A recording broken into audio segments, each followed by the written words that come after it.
Hi, everyone. How are you? Hope you are well. So, today we're going to talk about the labor shortage. So, as you know, there have been help signs all over the place. You see help signs all over the place, everywhere you go. Also, some people are offering bonuses. Um, we're going to talk about this labor shortage. Why is there a labor shortage?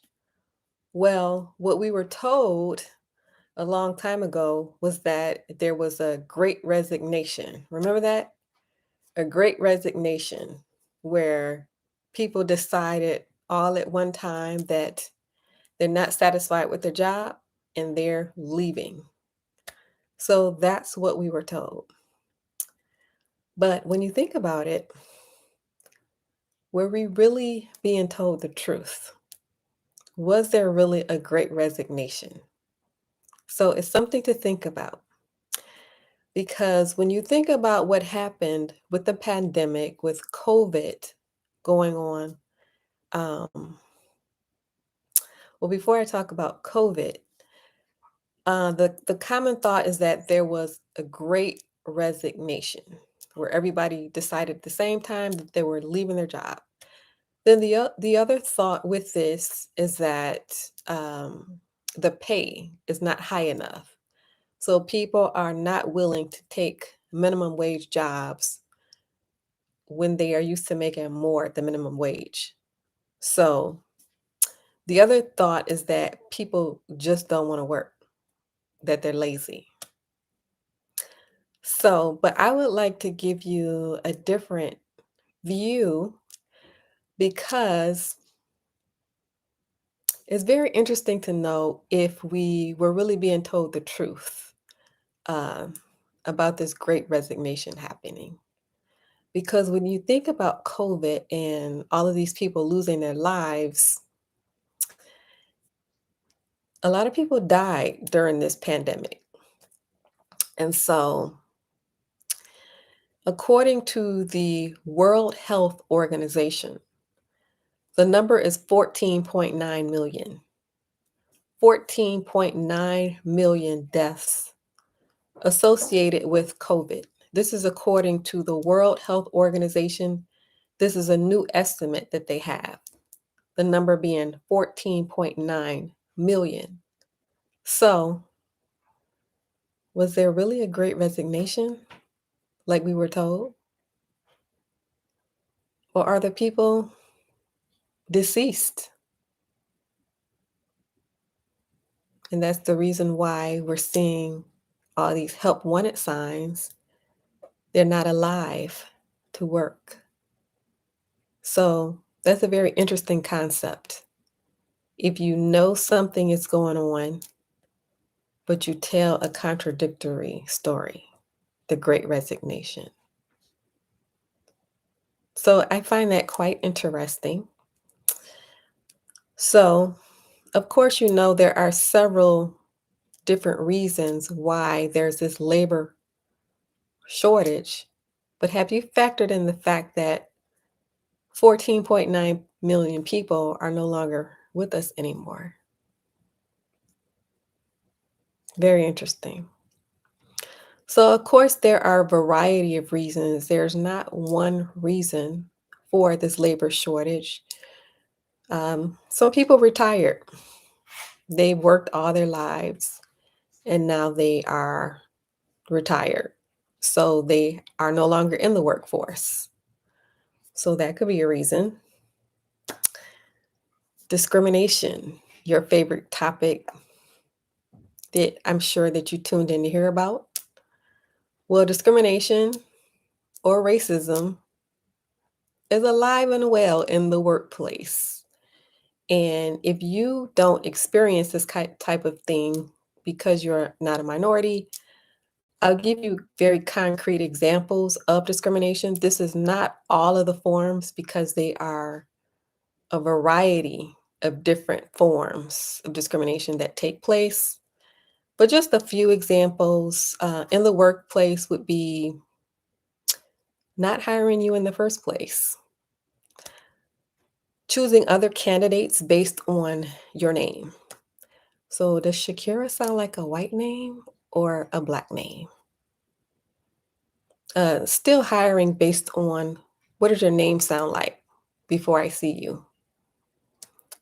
So, but because we're talking about the labor shortage, I'm going to talk about specific discrimination that takes place in the workplace, um, where some people just get fed up and they leave because of discrimination. There are things like being passed over for promotion. The good old boy network is still very alive and well in the workplace. Well, I'm going to hire my friend or my family member or just someone that I like because they resemble me. I see me in them. And then I'm going to promote them over this Black person that has been here for 9 years. So that is one form of discrimination, not promoting, being passed over based on race or sex. So that is just one example of discrimination that happens in the workplace. Of course, there are a plethora of things to choose from. When it comes to discriminating, people get very creative. And so that could be a reason for people leaving. Um, Another reason, a higher level of consciousness. Well, during the pandemic, some people were sent home to work remotely. And I like this. I like working remote. I think I'd rather just stay over here and work remote. So, this idea of preferring to work remote instead of being in the office, also a higher level of consciousness where do you mean I can make money without working for someone? I can actually work for myself? Are you serious? A level of awakening, this idea of entrepreneurship. See, some people are taught entrepreneurship in the household, other people are not. This new level of consciousness. That could be a reason. So I just wanted to bring this in if you are curious to why this labor shortage is happening. Is it the great resignation, like they told us? Or is it the fact that 14.9 million people are no longer with us? Along with these other reasons. There are a variety of reasons, but it's just something to ponder, something to think about. When you see things in the media, you hear things in the media, is it factual? Are you reading lies? Or are you reading things that are factual? Are you seeing things that are factual? So it's just something to ponder, something to think about. So that is the labor shortage, the topic of the labor shortage. I just thought I would bring that in because we're still seeing help wanted signs all over the place. In case you're wondering, why does no one want to work? Okay, so my course is up. It is a stock course. It is teaching you how to invest in the stock market. I've been talking about this in the past that is coming, is coming, is coming. Well, it is finally here, the stock course. So if you're interested in learning in how to invest in the stock market or learning what investing is in general, then you can just click on the link below this video and you'll see it. So what I talk about is I talk about what is a stock market, how does compound interest work. I talk about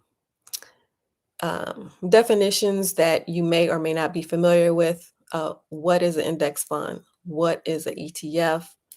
Other examples like that, and some things that you can invest in, and then the actual steps to take to start investing, and some good places to invest. Now, keep in mind, I'm not telling you what to invest in, but I am giving you some options. Keep in mind, I'm not a financial advisor. This is not financial advice. It's just for educational, informational purposes only. So invest at your own risk. But this course is available and is very valuable, especially if you did not grow up investing in the household. And if you're seeing this course, you're not too young. Don't think you're too young. You're not too old. Don't think you're too old. Just get started right where you are and realize that some people will never find out about this. So, a lot of times we get upset that we didn't know about this sooner, that no one cared to tell us. Like the person is right here next to you. They've been doing it for 20 years. But did they bother to tell you about it? No, they didn't. And that's why I'm telling you. I'm telling you. So if you haven't started already, you can get started investing, learn more about what investing is. The link is at the bottom. You will not regret the course. Also, if you know anyone who is in their 20s or 30s, share it with them. The 20s is the time to learn this stuff. So, anyway, the stock course is out. Again, it is at the bottom. So this is a Love and Money show. If you like the show, please hit the like button. It helps the channel. Also, if you're not subscribed, please hit the subscribe button for business ideas. I interview people and I bring them on the show and they share business ideas. So hit subscribe for business ideas. Thank you for watching. Have a great rest of your nights.